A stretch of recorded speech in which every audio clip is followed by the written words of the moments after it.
I pozdrav svima. I danas ću vam pokazati jedan mali sajt koji sam ja napravio. O čemu se radi? Vidite, ovdje imate 4 serije. Naravno, dva su svijeta različita, manje i više serija. Nije toliko baš popularna, neka je zanimljiva i možete gledati. Andrija i Anđelka, Luzmen normalan i Kud puklo da puklo su jako popularne serije koje je teško naći na YouTubeu, ne znam zašto. Doskoro je bilo i Andrija i Anđelka, to jest ja pratim tu seriju jer je jako zanimljiva. Preporučujem da je pogledate, nećete se pokajati sigurno.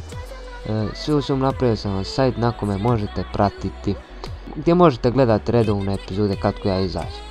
Naravno nisam ja epizode uploadovu, nego sam vidite, našu određene streamove i samo ubacio na svoj sajt. Evo vidite, ovdje uvijek ovakove reklame pa morate izaći. Kad zatvorite, kliknite na play i evo vidite, radi se normalno.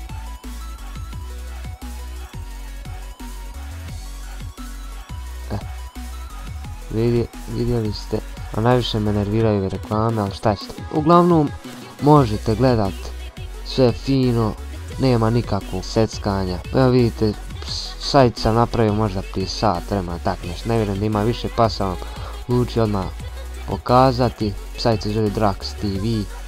Ne znam, nisam imao neku ideju posebno za ime, ali manje više ime nije ni bitno.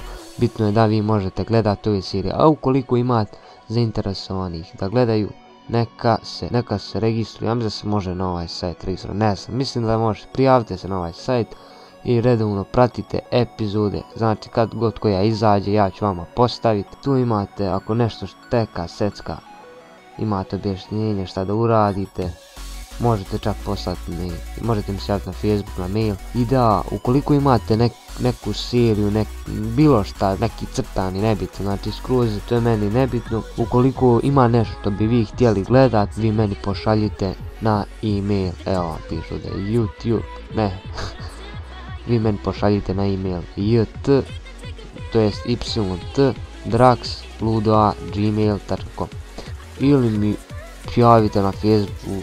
Evo, tu imate kontakt, imate moj e-mail, imate kad kliknete na ovu Facebook i to bi bilo to. Ja se nadam da sam vam bar malo olakšao traženje serija i praćenje serije, tako da ne znam da sam to dobro rekao, ali nebitno sad. To bi bilo sve za ovu epizodu. Subscribeujte se ljudi. Pardon. Hvala vam za 500 subscribera, stvarno velika brojka, sad pucam na 1000. Mada to je baš teško stići, ali ja se nadam da ću uz vašu podršku, stići do tih 1000 subscribera.